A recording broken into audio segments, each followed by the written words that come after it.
demônio, da punição, do pecado, e aí atrelou não só a loucura, mas os comportamentos desviantes da moral e dos bons costumes.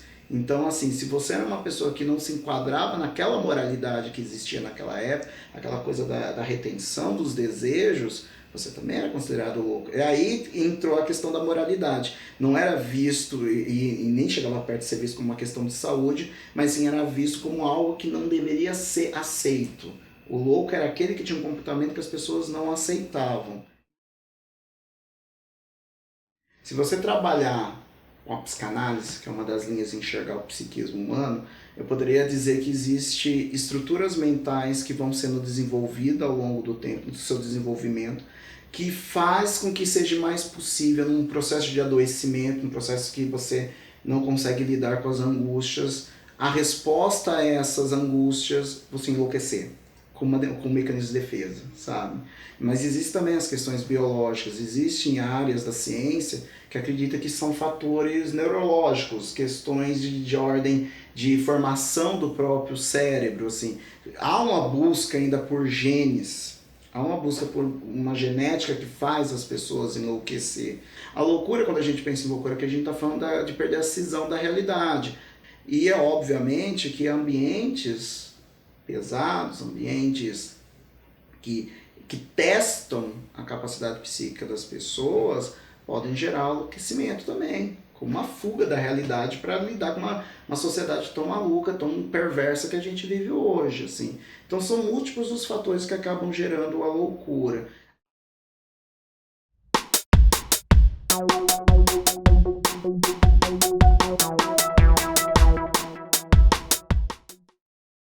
Sabe uma gripe, sabe um câncer, meio que a gente sabe os porquês daquilo. Uma depressão, uma esquizofrenia, não existe um fechamento real do porquê que as pessoas adoecem do ponto de vista psíquico. Então, por causa de a gente não ter uma causalidade, a gente prefere o termo transtorno, que é uma palavra muito mais abrangente, que basicamente diz o que é, transtorna a vida. É um comportamento que transtorna. Ou gera infelicidade intensa, ou a pessoa não namora direito, não trabalha direito, ou não estuda direito. Alguma parte da vida dela vai estar transtornada. Então a gente prefere esse termo. E sim, hoje a gente ainda usa, vê a loucura ainda na visão da saúde mental. Mas o fato da gente não ter essa causalidade, de certa forma até ajuda a gente a entender que temos que dialogar com tudo. Não só com o saber médico, não só com as terapias, né, da área de saúde, mas entender que também tem um fundo social, então a gente tem que ter um olhar social, que existem profissionais que vão ter um olhar que não necessariamente é o da saúde mental, mas que se a gente abrir, criar diálogos entre eles, vão se criar novos conhecimentos para o cuidado deles, assim.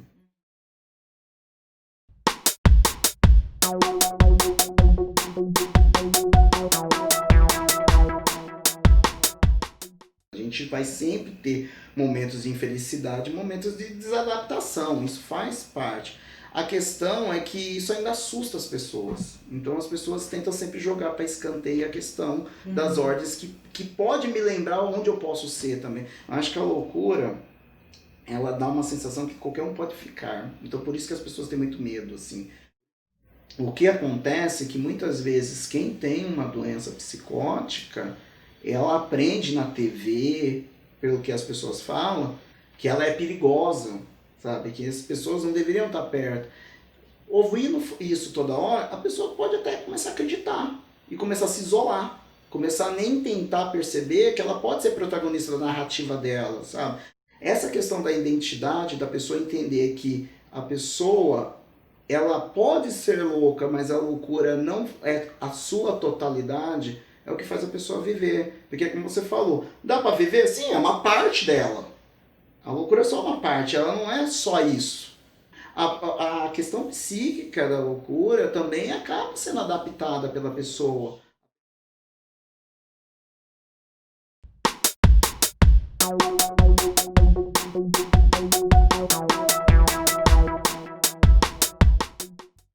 Porque a gente está passando por uma mudança na sociedade bastante interessante. As relações entre as pessoas estão extremamente superficial, quase tudo via rede social. E essas gerações que vieram depois do milênio, aí, da passagem do milênio, São gerações muito despreparadas para as frustrações.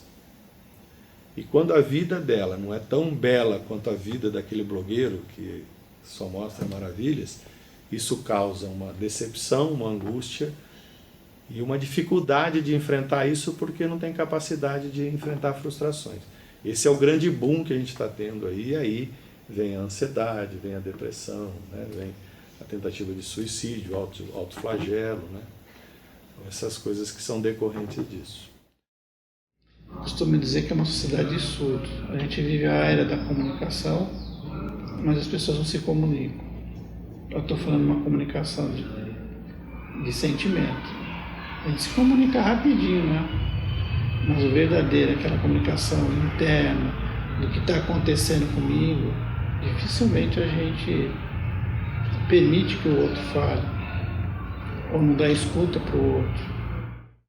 As pessoas não têm mais tempo para se vincular a nada, as pessoas não têm tempo nem para os seus filhos, assim. Então, como está vivendo uma sociedade absolutamente individualista, muito do aqui e agora, muito que não espera a longo prazo, as pessoas estão muito vulneráveis. Vulnerável no sentido que o sentido da vida também não tem muito valor, vulnerável que uma pessoa no trânsito pode te matar só porque você passou na frente. As pessoas estão se isolando mais, as pessoas estão tendo muita impaciência, as pessoas estão em constantes momentos de fragilidade e as pessoas estão perdendo capacidade de se vincular com as outras pessoas. Isso, do ponto de vista social, é um mundo que vai adoecer. A sociedade muda, traz os benefícios disso, de todo mundo conseguir falar com todo mundo, mas traz os malefícios de se tornarem extremamente líquidas, né, fluídas, né, essas relações. Você termina o namoro apertando um botão, né? Então é o que a sociedade escolheu para viver. Isso traz consequências. As consequências a gente está vendo essa grande epidemia de doenças mentais.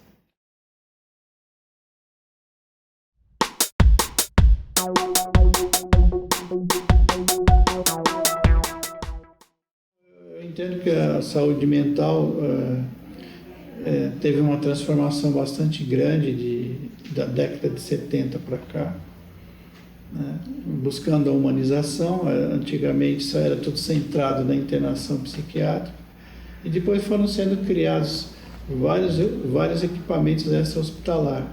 Um deles é o CAPS. Então o CAPS consegue fazer atendimento às pessoas portadoras de transtorno mental, fazendo uma prevenção ou atendendo aqueles que têm alta, porque todos os nossos pacientes que saem daqui do hospital, eles ficam referenciados no CAPS, que é para continuar esse tratamento depois da internação. Então, acho que houve um avanço nesse sentido. E os serviços ambulatoriais também, que é importante. Mas depois, com a Política Nacional de Saúde Mental, muitos leitos foram fechados, né?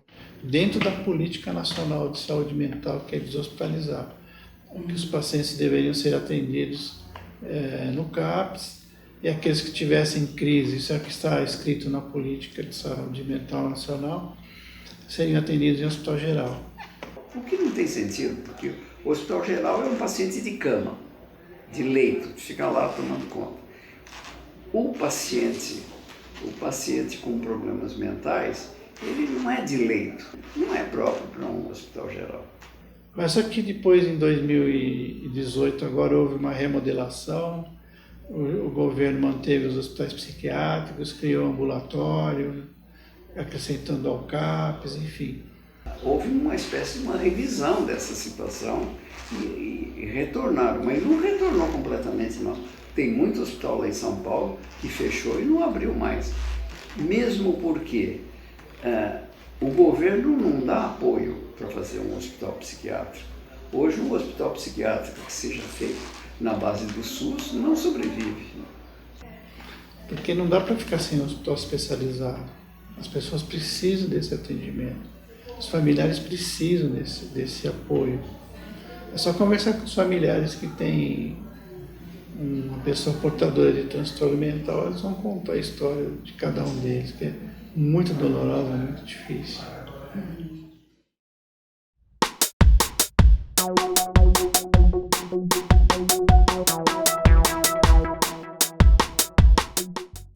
Então, eu acho que a principal mudança desse processo todo tem a ver com os avanços que a medicina teve. Quer dizer, se você pensar numa psiquiatria de 50 anos, a gama de medicamentos que havia disponíveis eram muito pequenas. Pacientes com um tipo de catatonia que a gente chama de catatonia séria, a pessoa fica tanto tempo naquele quadro que ela perde os seus contornos, fica parecendo um boneco de cera. Eu vi isso quando eu estava na faculdade, eu nunca mais vi nesses 25 anos de psiquiatria, porque a medicação avançou muito, então a gente não tem mais esse tipo de quadro. E tudo isso fez toda a estrutura mudar, né? Toda a psiquiatria, não aqui, a psiquiatria no mundo se modificou por conta de todas essas questões. E aí deu voz pra gente, que era de uma área que eu conseguia intervir muito pouco num paciente com um quadro tão grave, né? E hoje a gente consegue intervir.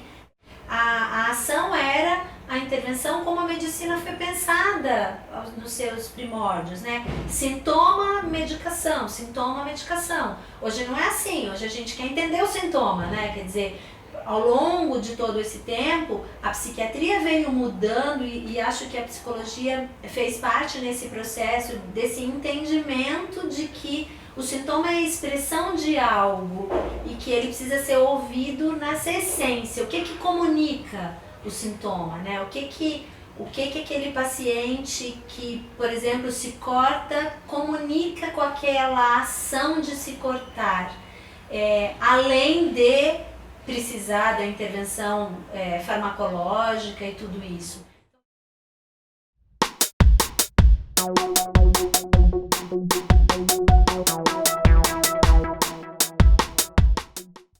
A gente tem que pensar no aspecto geral da pessoa. A pessoa não é uma ilha, ninguém é uma ilha. A gente precisa ter ligações, a gente tem que criar vínculo.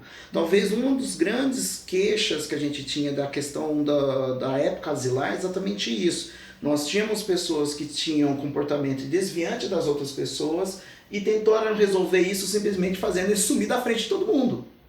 Lá no livro do Foucault ele fala isso, que lá no princípio das coisas, né, antes de existirem os hospitais, os manicômios, né, existia a nau dos loucos. A nau dos loucos foi esse barco que ficava à deriva, onde foi feita a higienização, né, que tiravam da sociedade os assassinos, as prostitutas, os loucos iam para esse barco e não tinha terra firme, eles viviam à margem. Perceba, os hospitais, tudo bem, São José do Chuí fica aqui no Vila Ema, mas a maior parte dos hospitais psiquiátricos no Brasil é longe, é para tirar, sabe? É totalmente fora a ideia de socialização que a gente quer. Assim. Ao invés da gente pensar em fazer um trabalho para que essas pessoas consigam conviver e que a gente consiga conviver com elas, com as suas diferenças, a gente prefere jogar para debaixo do tapete, fazer de conta que não existe, torná-las invisíveis.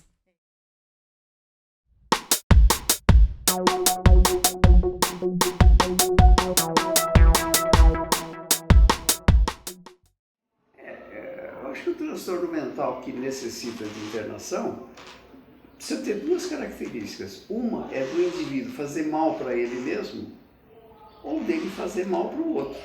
Se não existe um mal para ele mesmo ou um mal para o outro, não existe necessidade de internação. O que eu acredito é que existem dispositivos de cuidado e vale a pena ser cuidado, sabe? A questão da terapia, a questão da própria medicação. A medicação, assim, é lógico que o uso abusivo tem que ser combatido, mas ela também é necessária. Mas o que ajuda, principalmente na loucura, a pessoa se sentir pertencente, sabe? Eu acho que a pessoa saber que mesmo com essa característica dela, porque a loucura normalmente não é uma doença como um resfriado que vai e não volta, é uma parte do psiquismo da pessoa que a pessoa vai carregar. Entender que essa característica não impede dela poder namorar, poder trabalhar, poder fazer um monte de coisa, eu acho que é o ponto principal. Porque a gente acredita que a deshospitalização é muito importante para inserir as pessoas na sociedade, para conviver com as outras pessoas. Entenda que o hospital psiquiátrico, a existência dele pode ser substituído, por exemplo, com um CAPS Noite, por exemplo, que é uma pegada mais humanizada, sabe? Não quer dizer que a pessoa não vai ter que ficar internada uns tempos, mas já existe dentro das nossas leis dispositivos mais humanizados, que não tem tanta pegada asilar de antigamente. Como eu falei, quanto mais inserida na sociedade, mais ele vai se sentir pertencente, mais adaptado ele acaba ficando.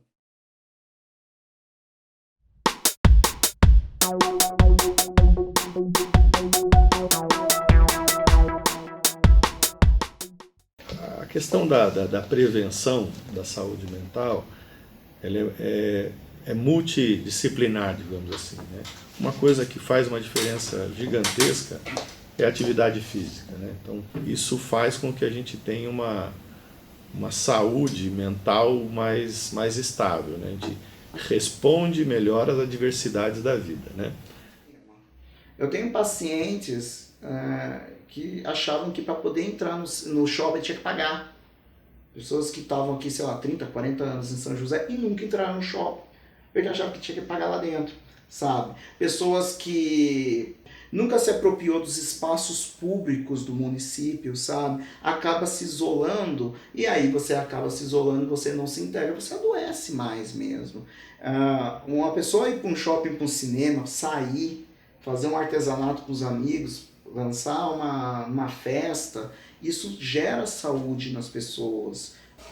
E existem trabalhos que mostram que alternativas a medicamentos, em diversos casos, não em todos, mas, por exemplo, em depressões não muito graves, em casos de ansiedade, a alternativa de exercícios físicos é superior à alternativa de medicamento. O trabalho é um outro remédio importante, trabalhar é importante. Vamos tirar os excessos que existem de trabalho, como o trabalho noturno, por exemplo, mas fora disso, a gente ter obrigação, ter preocupações, eu acho que isso é muito importante. Na realidade, os pacientes muitas vezes precisam de atenção, né? Precisa de um pouco de escuta, de acolhimento. Quem não precisa, né, Sr. Luiz? É isso, quem não precisa. Todos nós, em algum momento da vida, precisa dar uma paradinha para conversar com alguém, para organizar a nossa vida.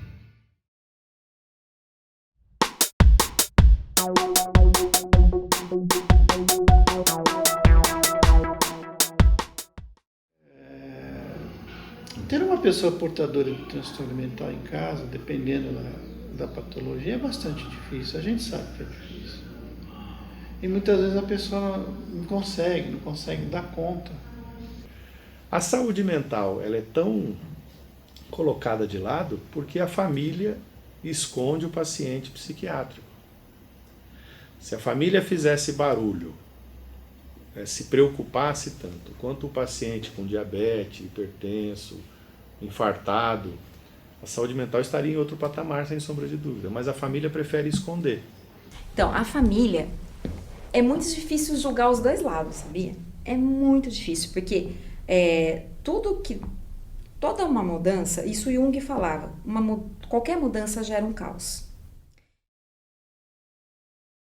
Então, imagina, uma pessoa que na convivência já aparenta algum estranhamento, porque você vai ouvir os históricos das famílias, geralmente, era muito isolada, era muito isolado, não conversava muito, então tem algo já que, né, mas mesmo assim, você fala, às vezes é tímido e tal, e de repente a pessoa tem um surto. O surto é uma experiência muito intensa para uma pessoa, é uma experiência muito intensa, que para ela e para quem está à sua volta. Só que uma coisa é você ter um surto né, você tá ali, você é uma profissional. Outra coisa é de você ver de um irmão, de uma companheira, de um companheiro, de um filho, de uma filha. É muito forte isso. Pode acontecer alguma agressão, né, uma coisa violenta. Quando tanto a pessoa que sofreu do transtorno, do surto, como a pessoa que presenciou, fica muito delicado ali a situação, porque a pessoa que presenciou, que viveu o surto, depois vem uma culpa muito grande. Uma culpa, porque não foi algo assim que a pessoa fez, né, assim, dentro das suas faculdades mentais, vou lá eu vou lá de verdade, vou bater em você. Não, foi uma consequência daquele surto. Então, gera várias questões, assim, familiares, sabe? Medos, a dor mesmo de como você me agrediu, entendeu? Então, tudo isso. E gera um medo também, como eu falei, a falta da causalidade do porquê das pessoas adoecem ou enlouquecem ainda gera uma insegurança que em qualquer momento eu também posso ter isso. Ver alguém doente na minha família lembra da minha fragilidade também. Então, assim, se ele enlouquece, quem garante que eu não vou enlouquecer também? Sabe? Tanto que as pessoas não procuram tratamento, sempre com essa frase: eu não faço tratamento, não vou para psicólogo porque eu não sou louco.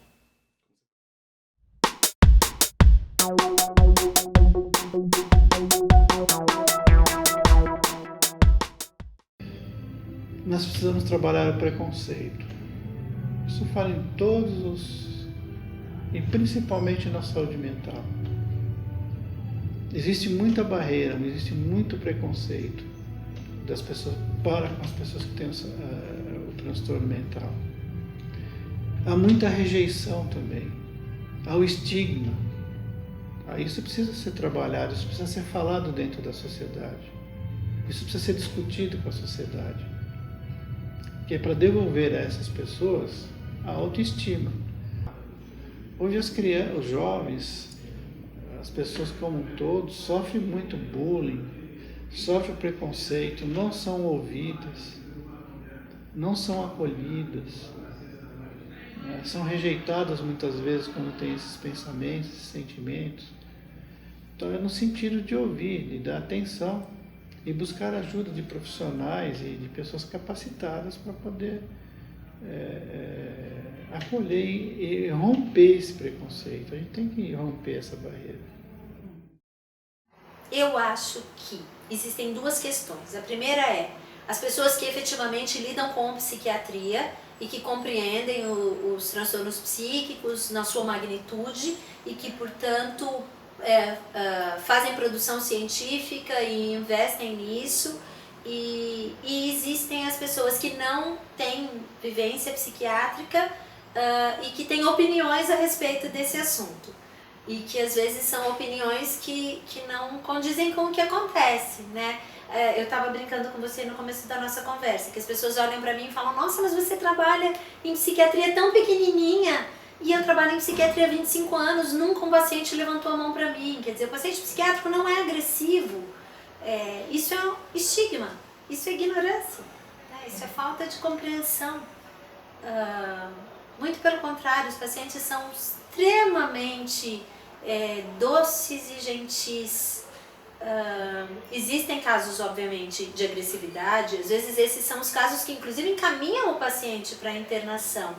Mas a partir do momento que esse indivíduo está inserido numa rotina estruturada, foi medicado, consegue participar do enquadre terapêutico, muito rapidamente a gente tem a remissão do quadro. Então, a gente tem a produção científica embasada e a gente tem muita falação que não tem correspondência e que muitas vezes presta um desserviço, né? A própria mídia ainda retrata a loucura de forma muito ruim, muito pejorativa. Eu vou dar um termo, por exemplo, que às vezes a gente nem percebe. É muito comum quando uma pessoa é uma pessoa ruim, uma pessoa que mata, as pessoas falam: essa pessoa é doente. Você vê, se atribui a maldade, a moralidade, ainda uma questão da ordem da doença mental. Então, assim, as pessoas ainda relacionam a doença e a loucura, como a esquizofrenia e as psicoses são as doenças, digamos, mais graves na psiquiatria, ainda com uma relação de moralidade, de ser errado, de ser ruim, de você não ser uma pessoa boa com relação a isso, assim. Graças a Deus, eu acho que está acabando um pouquinho esse paradigma que saúde mental é sujo, feio e pobre. Graças a Deus a gente está conseguindo limpar isso. Mas é por cada um, por si. Precisa realmente de uma coisa grandiosa, macro, para que a população em massa veja isso. Mas nós aqui embaixo que vamos fazer isso. É nos movimentos que a gente acabou de fazer semana passada, teve um momento cultural, nós fizemos um sarau para fechar as oficinas. E no sarau foi um momento de poesia, do seu jeito, como você quer, lendo tirinhas ou não, fazendo a sua própria poesia. Né? E essa é uma oficina nossa. A poesia é a oficina do CAPS junto com a Fundação Cultural. Quando a gente chama a família ou os outros pacientes, eles ficam maravilhados. Mas é um café e vocês falam de normal. Aqui é uma área preservada para a pessoa fazer caminhada. As pessoas param de fazer a caminhada e ficam nos escutando, ficam vendo que aqui não é ambiente de louco, gritando, chorando, internando. É um ambiente de socialização. O momento está bom? Legal, vamos curtir. Não está bom? Então vamos resgatar isso. E é assim que a gente vê. Eu levo isso, não só para a minha vida. É interessante que meu menino tem 6 anos. Ele nasceu no CAPS. Eu fiz, né, a minha vivência dentro do CAPS. Ele fala todo dia: mãe, como que tá os meninos do CAPS? Ele vem aqui, ele beija todos. Minha mãe vem nas festinhas, vem nos eventos. Quando a gente vai em apresentações, né, que eu faço parte de outros teatros, ele vai junto. É o estigma que nós temos que parar com isso. Quebrar isso. Vem de nós, da comunidade, da socialização.